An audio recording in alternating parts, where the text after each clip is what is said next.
वाजर आणि शिवाजी विद्यापीठ कोल्हापूर यांच्या संयुक्त विद्यमाने आयोजित आपल्या महाविद्यालयाच्या राष्ट्रीय सेवा योजनेच्या विशेष श्रम संस्कार शिबिराच्या निमित्तानं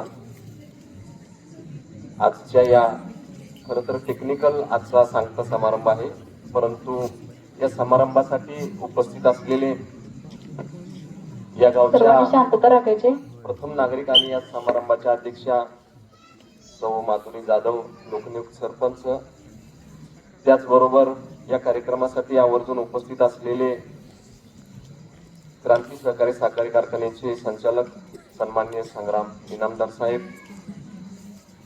या कार्यक्रमासाठी आवर्जून उपस्थित असलेले पलूस शिक्षण प्रसारक मंडळाचे संचालक आदरणीय कुलकर्णी साहेब, त्यांच्यासोबत आलेल्या आदरणीय कुलकर्णी मॅडम, या ग्रामपंचायतचे सदस्य आणि यशस्वी झाला आहात हे म्हणायला काय हरकत नाही, कारण गेली 15 वर्ष झालं राष्ट्रीय सेवा योजनेचा एक प्रोग्राम ऑफिसर म्हणून मी काम करत असताना मला माहित आहे की त्या प्रोग्राम ऑफिसरची काय अवस्था होते आणि आज गाडगे सरांची जी अवस्था झाली ती दरवर्षी माझी होत असते.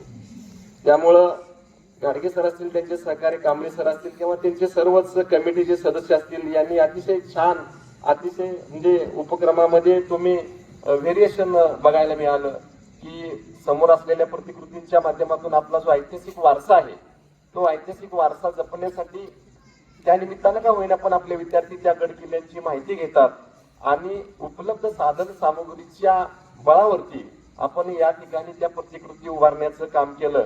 NSS म्हणजेच खऱ्या अर्थानं विद्यार्थी मित्रांनो ऍडजस्टमेंट असते. तुम्ही जे काही तुम्हाला या ठिकाणी उपलब्ध होतं त्याच्यामधून जे काही चांगलं करता येईल ही तुमची खरं तर क्रिएटिव्हिटी आहे, ही तुमची नवनिर्माणाची क्षमता आहे. आणि आपल्याला सगळं काही साधनं उपलब्ध असताना एखादी गोष्ट करणं आणि अपुऱ्या साधनामध्ये एखादी गोष्ट उभा करणं, ह्याच्यामध्ये जे कौशल्य असतं ते कौशल्य तुमच्यामध्ये या ठिकाणी दिसून आलं आणि मग आपण वेगवेगळ्या प्रतिकृती या ठिकाणी उभा केल्यात.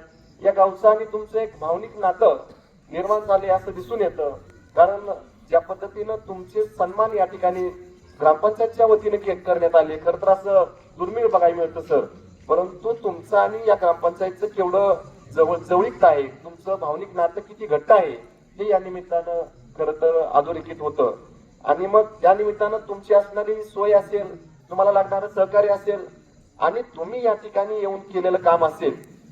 शिबिरामध्ये येण्यापूर्वी आपल्या काही विद्यार्थी मनोगतामध्ये विद्यार्थ्यांनी सांगितलं की मी पूर्वी काय होतो आणि आज काय आहे, माझी भावना काय आहे, माझ्यामध्ये काय परिवर्तन झालं. खरं तर NSS हे विद्यार्थ्यांच्या व्यक्तिमत्वाचा विकास करण्याचं एक सगळ्यात मोठं व्यासपीठ आहे.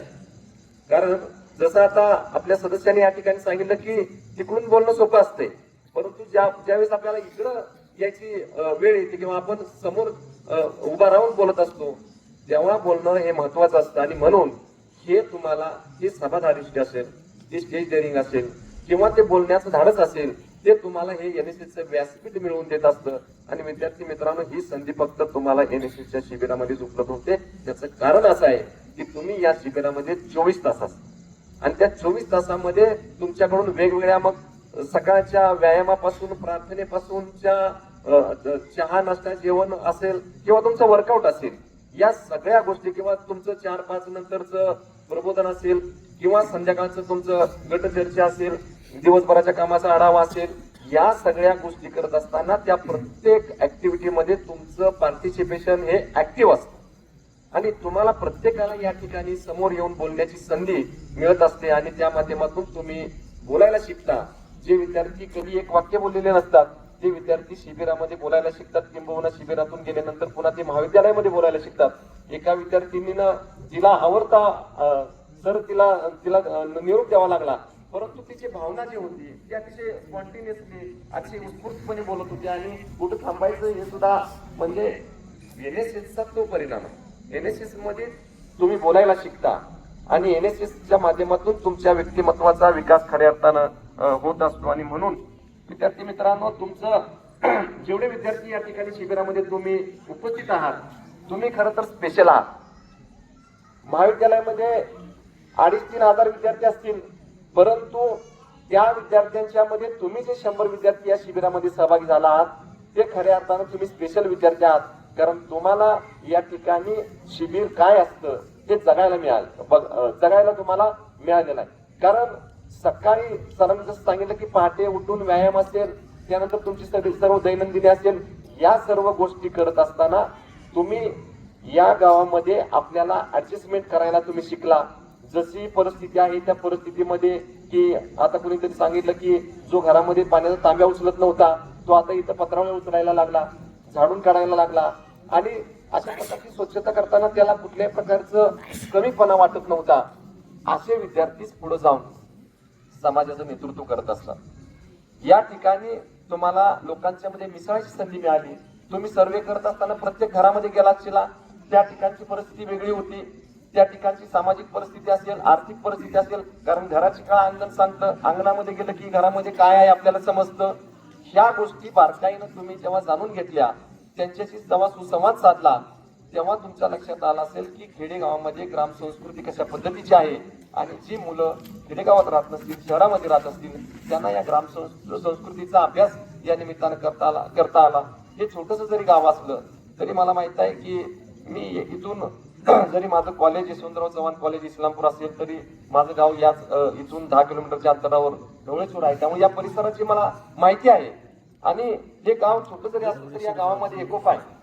कारण या ज्या गावामध्ये एकोप असतो त्या ठिकाणी कुठल्याही प्रकारचं काम करताना म्हणजे आपल्यासारखं शिबिर जर आलं तरी आपल्याला अतिशय चांगल्या प्रकारचं सहकार्य तिथं मिळत असतं. आणि हे सर्व करत असताना तुमच्या महाविद्यालयाचे प्राचार्य मगाशी म्हटले की कदाचित साळुंके सर मला वाटतं एकमेव प्राचार्य असतील की शिबिरामध्ये दररोज भेट देणार. नाहीतर सुरुवातीच्या उद्घाटनाच्या कार्यक्रमाला प्राचार्य मंडळी येतात, फार फार तर समारोपाच्या कार्यक्रमाला येतात आणि मध्ये आधी त्यांच्या कार्यव्यस्ततेमुळे असेल किंवा कार्यव्यस्तता तर सर्वांचीच असते, परंतु सरांना त्याची आवड आहे आणि आवड असली की सवड होते.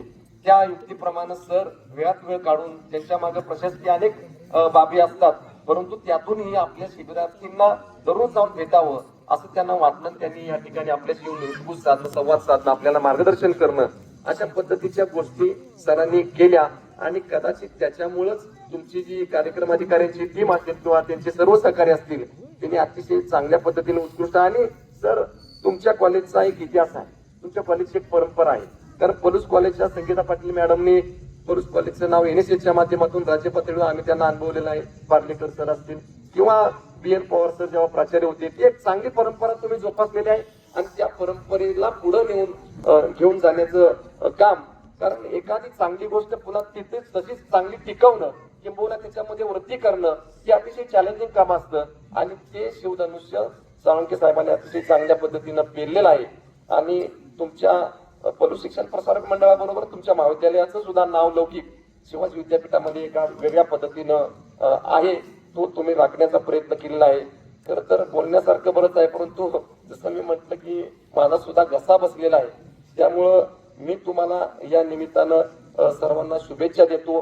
तुम्ही यापुढे जाऊन once NSS always in NSS हे लक्षात ठेवा की आता एकदा एनएसएस मध्ये आलो, शिबिर झालं, मग माझा काही संबंध नाही हे करू नका. कारण एनएसएसचा स्वयंसेवक हा कायम स्वयंसेवक असतो.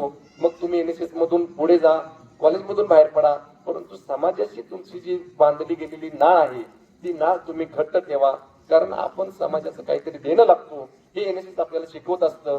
एनएसएस मधून तुम्ही एवढं जरी शिकला तरी माझ्या मते भरपूर. कारण मी 1998 ला एनएसएसचा पहिला कॅम्प केला जेव्हा मी SY मध्ये होतो, तेव्हापासून आज तागायत मी एनएसएसचा स्वयंसेवकच आहे. एनएसएसचा स्वयंसेवक असेल, प्रोग्राम ऑफिसर असेल, विभागीय अधिकारी असेल किंवा आता जिल्हा समन्वयक म्हणून काम करत असेल तरी सुद्धा मी प्रथम राष्ट्रीय सेवा योजनेचा स्वयंसेवक म्हणून वावरतो. आपण सुद्धा यापुढे एनएसएसच्या माध्यमातून आपला स्वतःचा विकास करा, आपल्या समाजाचा विकास करा. आणि तुम्हाला या निमित्तानं, या समारोपाच्या निमित्तानं सर्वांना शुभेच्छा देतो. मला या ठिकाणी निमंत्रित केल्याबद्दल महाविद्यालयाचे आणि तुमच्या सर्व संयोजकांचे मी आभार व्यक्त करतो आणि माझं छोटं